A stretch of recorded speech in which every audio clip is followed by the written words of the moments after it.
Today, I want to talk about a big issue in the gaming right now, and that is there's nothing to really play. Now, I don't mean that literally, as if there's just absolutely nothing to play ever, there's nothing good coming out. There is. Like that Hollow Knight Silk Song? That's a good game right there. That's a really good game right there. However, I have a decent bit of games in my arsenal. I have Rainbow Six Siege, I have Spelunky 2, I have both Hollow Knight games, Dead Cells, Geometry Dash. They're all good games, right? But I'm just having a really hard time just staying with them, keeping up with them, you know? And this is where I want to talk about video game lifespans.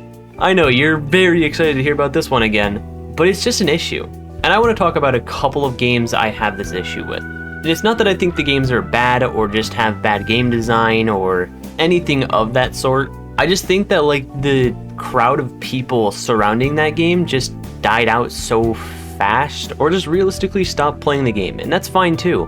But I do think it's kind of criminal to forget about a game that's just was kind of your peak interest for at least 10 hours of playtime. And the first game I'd like to talk about is web fishing. Now, I've made a couple videos on web fishing.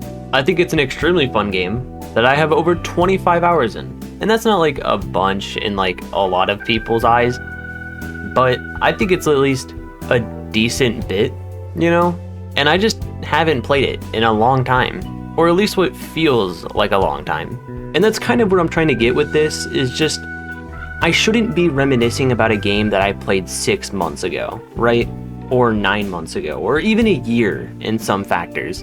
Because truth be told, that's really not that much time. Like, instead of it being a thing like, oh yeah, I remember that like it was a memory, this should be something you recognize like if you played it a day ago. But I think for this game specifically, and probably a couple other games that I talk about as well, is just the devs. They just don't really do anything.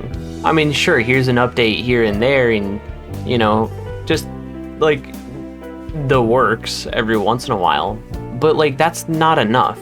Compared to the others that I'm going to talk about today, web fishing has nearly a 24,000 player all-time peak.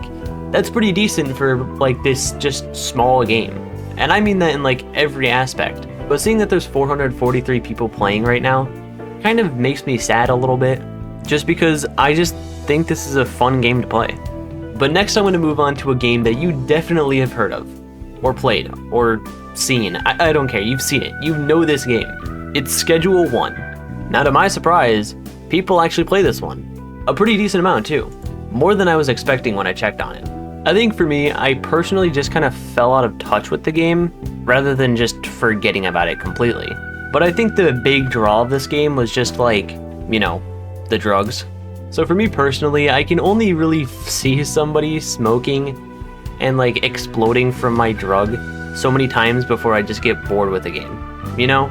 But to be honest, this game kind of already got its bag. The sheer amount of people talking about it and just playing it and having fun with it when it first came out was like genuinely pretty nice. So for this one, it's not really something the dev did, it's more just what the game is. The whole draw of it is to do funny stuff around and just not even really care. But I feel like you can realistically only do so much before just saying, I don't really care anymore.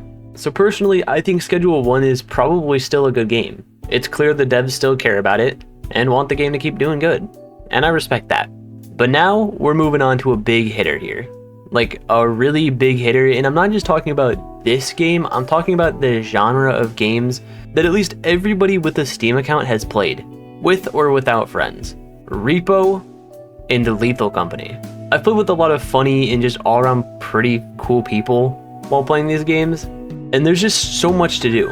Starting with Lethal Company, I literally remember coming home from school one day from a text from my friend that said, yo, you gotta get Lethal Company, I already got Dante to download it. Dante being my friend. And I was like, bruh, come on, another game we're gonna play for like maybe a week and just forget about? But I said, fine, it's $10, and then boom, I was hooked on this freaking game. Maybe not as much as other people, but my friends are losers and like kind of lose touch on games really fast, faster than I do. And every single time I was like, hey guys, let's hop on Lethal Company and have a good time. They just said no. And we did something else, probably played a Roblox game. I've had a couple resurgences playing this game, but to be honest, that player count has never really moved past like the 3,000 mark in recent times, and some people are just kind of weird on the game now, I'm not gonna lie. So I haven't played the game in a while, but even then. Moving back onto Repo, it's kind of in the same like division, I guess, as Lethal Company. Although for me, it was so much easier to like play other games with people, because that was all you could realistically do. If you played with one of your friends, you'd suffer. If you played by yourself, you'd suffer in pain. But if you played with maybe 4 or 5 people, you'd have a great time. But of course I have to talk about Hollow Knight Silksong, and its just release in general. For me personally, I have 22 hours in the freaking game, and I have pretty much made it like halfway through Act 2, I think. I don't know. There is just so much to do with this game that it's incredible that it's $20. In fact, every game that I've listed today, I would classify as better than AAA games have been in the past like 2 years. Don't get me wrong, you've got your golden boys here and there, but other than that, AAA gaming has just not been very good. Another one I'd like to bring up is Mario Kart World. People were on top of that game immediately. But guess what? The game isn't all that. In fact, there's many complaints with just Nintendo not doing good things with it. A big part of Mario Kart is obviously the tracks. You know, you got your Coconut Mall, Wario's Gold Mine, Rainbow Road, but from what I've seen, those little intermission tracks are just a straight line pretty much, and it's extremely boring. Don't get me wrong, 24 players is crazy, but like, if the game's not interesting, no one's gonna care. If I came across as negative in this video, I didn't mean to. I don't think any of the games I mentioned today are bad. I just think that games fall out of touch way too fast, and like instead of even lasting 6 months at the very least, they die in like 3.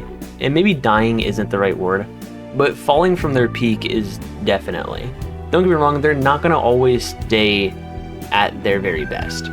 But what I think they should start doing is trying to aim to have peaks like that more, instead of the game just dwindling down further and further into obscurity. But we should be expecting at least a decent bit of people just still playing the games. And that's not happening. And it's a genuine concern I have with gaming. It's a complete waste of money and just irresponsible. But anyway, that is the end of today's video. If you enjoyed, be sure to like, comment, and subscribe. And if you have anything else you want to add in the comments down below, I read those, so I'll reply. If you have anything wrong with my video or wrong with what I said, I'll be sure to hear you out for sure. But I will see you guys in the next video. See ya.